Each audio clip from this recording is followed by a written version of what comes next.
Au nom du Père et du Fils et du Saint-Esprit. Amen. Bonjour, chers abonnés et amis spectateurs d'Ave Maria TV. Soyez les bienvenus à notre 3e numéro de l'émission intitulée Sur les pas de Jésus. Aujourd'hui, nous allons vous entretenir de la transfiguration. À la lumière donc des textes de ce 2e dimanche du Carême, que déjà la lumière de Jésus vous illumine, parce que Jésus ressuscité est le transfiguré qui nous transfigure.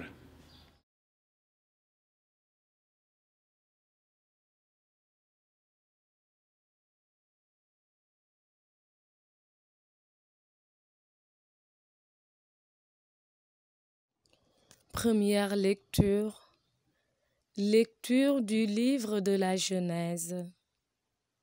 En ces jours-là, le Seigneur dit à Abraham: quitte ton pays, ta parenté et la maison de ton père, et va vers le pays que je te montrerai. Je ferai de toi une grande nation. Je te bénirai, je rendrai grand ton nom, et tu deviendras une bénédiction. Je bénirai ceux qui te béniront. Celui qui te maudira, je le réprouverai. En toi seront bénies toutes les familles de la terre. Abraham s'en alla comme le Seigneur le lui avait dit, et Lot s'en alla avec lui. Parole du Seigneur.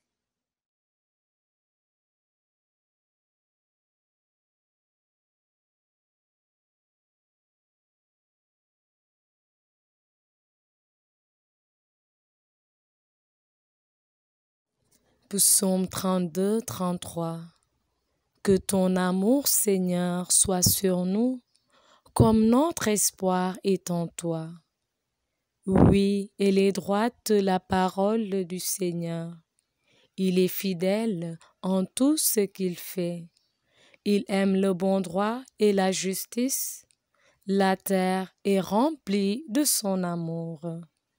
Que ton amour, Seigneur, soit sur nous, comme notre espoir est en toi.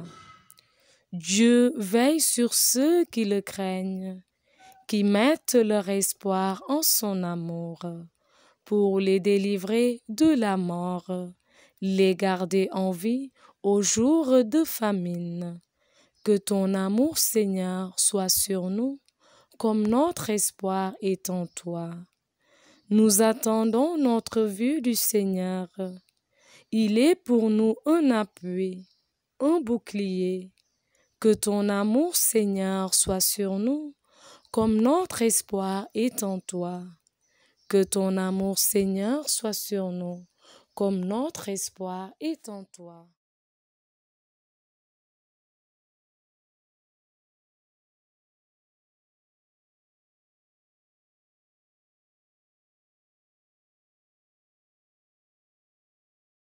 Deuxième lecture. Lecture de la 2e lettre de Saint Paul apôtre à Timothée. Fils bien-aimé, avec la force de Dieu, prends ta part des souffrances liées à l'annonce de l'Évangile. Car Dieu nous a sauvés, il nous a appelés à une vocation sainte, non pas à cause de nos propres actes, mais à cause de son projet à lui et de sa grâce.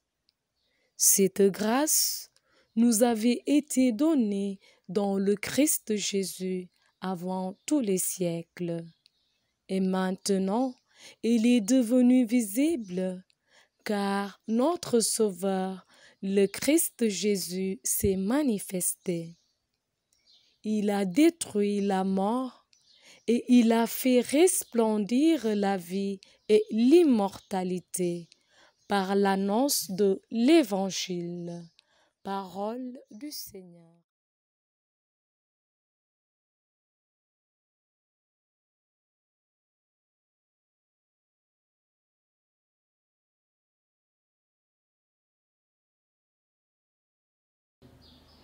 Évangile de Jésus-Christ selon saint Matthieu. Gloire à toi, Seigneur. Jésus prend avec lui Pierre, Jacques et Jean, son frère, et il les amène à l'écart sur une haute montagne. Il fut transfiguré devant eux. Son visage devint brillant comme le soleil et ses vêtements blancs comme la lumière. Voici que leur apparurent Moïse et Élie, qui s'entretenaient avec lui. Pierre alors prit la parole et dit à Jésus, « Seigneur, il est heureux que nous soyons ici. Si tu le veux, je vais dresser ici 3 tentes, une pour toi, une pour Moïse et une pour Élie. » Il parlait encore lorsqu'une nuée lumineuse les couvrit de son ombre. Et de la nuée, une voix disait, « Celui-ci est mon fils bien-aimé, en qui j'ai mis tout mon amour, écoutez-le. » Entendant cela, les disciples tombèrent la face contre terre et furent saisis d'une grande frayeur. Jésus s'approcha, les toucha et leur dit, « Relevez-vous et n'ayez pas peur. » Levant les yeux, ils ne virent plus que lui, Jésus seul. En descendant de la montagne, Jésus leur donna cet ordre, « Ne parlez de cette vision à personne avant que le Fils de l'homme ne soit ressuscité d'entre les morts. » Acclamons la parole de Dieu, nous rendons grâce à Dieu.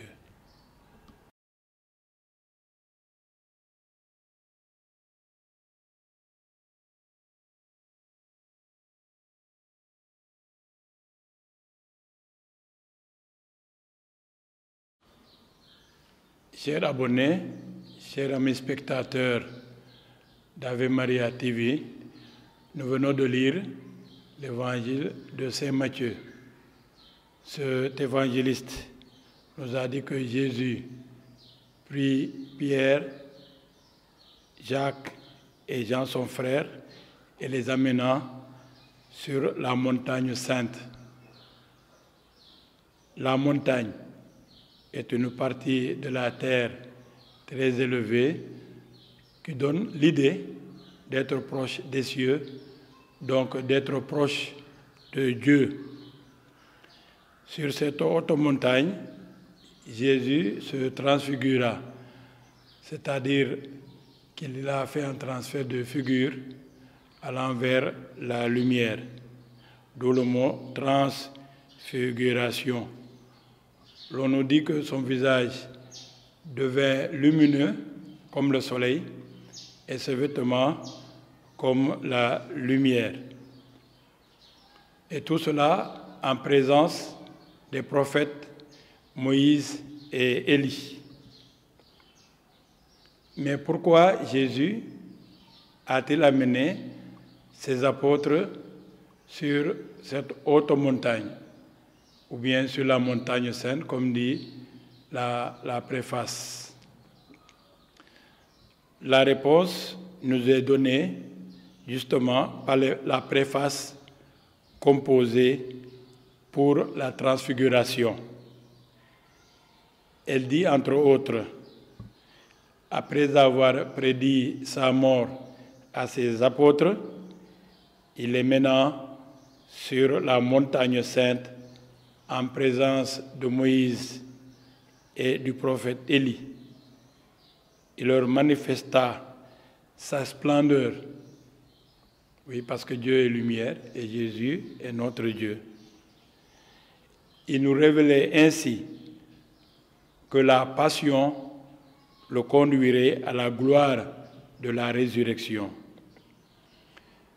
C'était pour Jésus une manière de préparer ses apôtres à affronter le scandale de la croix. Mettons-nous à la place des apôtres. Jésus, dont il était le disciple, s'il le voyait effectivement mourir sur la croix comme un vulgaire, la douleur serait atroce, car la croix est vantée, semble-t-il, par les Phéniciens, a été beaucoup utilisée par les Romains pour exécuter les esclaves, les bandits ou les révoltés contre eux. Vous vous rappelez que la Palestine a été colonisée par les Romains depuis 63 avant Jésus-Christ. Il y en avait parmi les Palestiniens ou les Juifs qui se révoltaient contre les Romains pour prendre aussi leur indépendance. Celui qui était crucifié non seulement souffrait physiquement, vous pouvez imaginer qu'il était défiguré à cause des coups qu'il recevait, mais il souffrait aussi moralement et spirituellement. S'il était juif, il pouvait se rappeler que l'homme pendu au bout d'une corde ou sur la croix est un homme maudit par Dieu.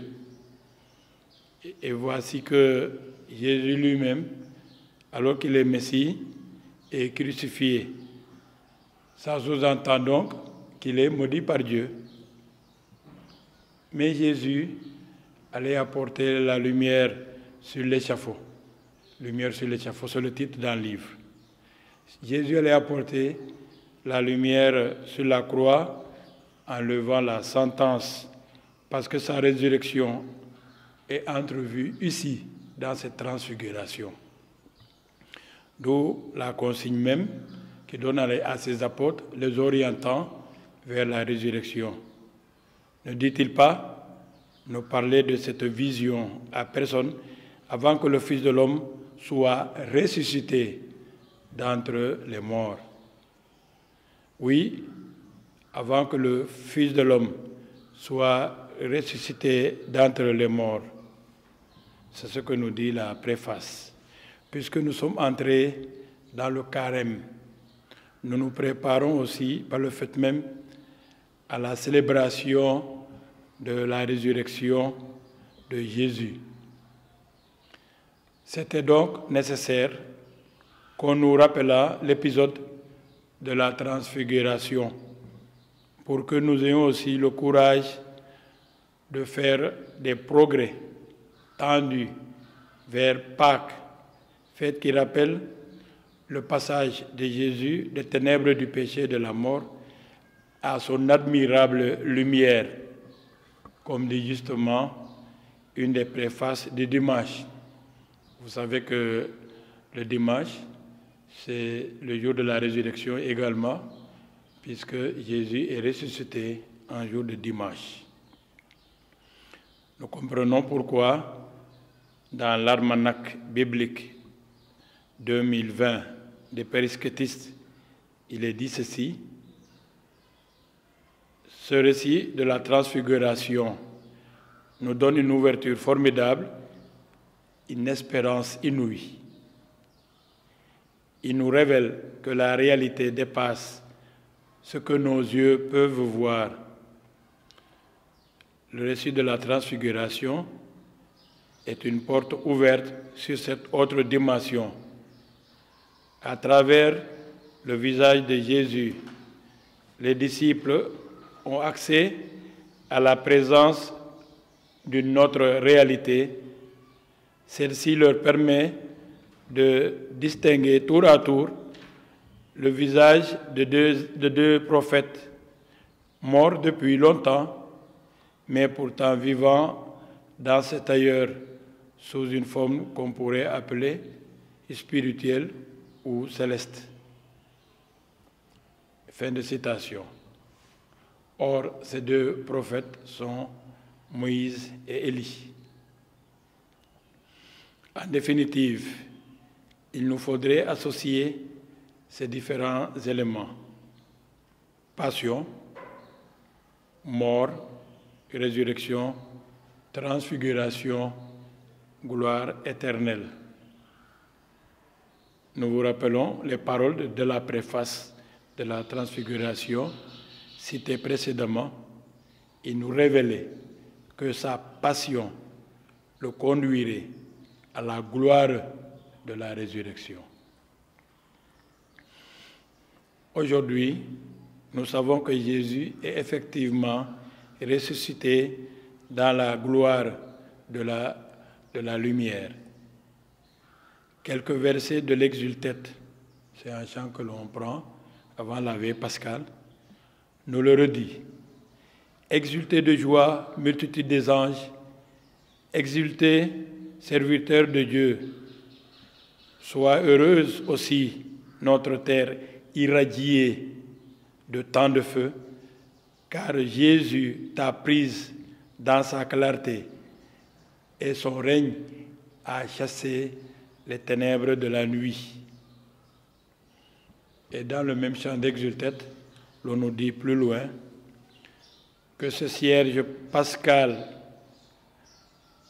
quand elle se lèvera, qu'elle brûle encore, et que se lève aussi l'astre du matin, celui qui ne connaît pas le couchant, le Christ revenu des enfers, parce que c'est le soleil qui ne connaît pas de couchant, c'est le Fils ressuscité, revenu du séjour des morts. Sur les humains, sa lumière et sa paix ont brillé. Fin de citation. Celui qui acceptera que cette lumière se répande sur lui resplendira sans ombre ni trouble visage, comme dit le psalmiste. Celui qui acceptera que cette lumière l'irradie également sera transfiguré aujourd'hui à Pâques et pour les siècles des siècles. Amen. Chers amis, avant de nous séparer, nous allons adresser une prière au Seigneur. Tu nous as dit, Seigneur, d'écouter ton Fils bien-aimé. Fais-nous trouver dans ta parole les vivres dont notre foi a besoin, et nous aurons le regard assez lumineux pour discerner ta gloire. Par Jésus-Christ, ton Fils, notre Seigneur et notre lumière, qui nous transfigure aujourd'hui et pour les siècles des siècles. Amen. Que Dieu vous bénisse et vous donne beaucoup de lumière au cours de ce dimanche et tout au long de cette semaine. Au nom du Père et du Fils et du Saint-Esprit. Amen.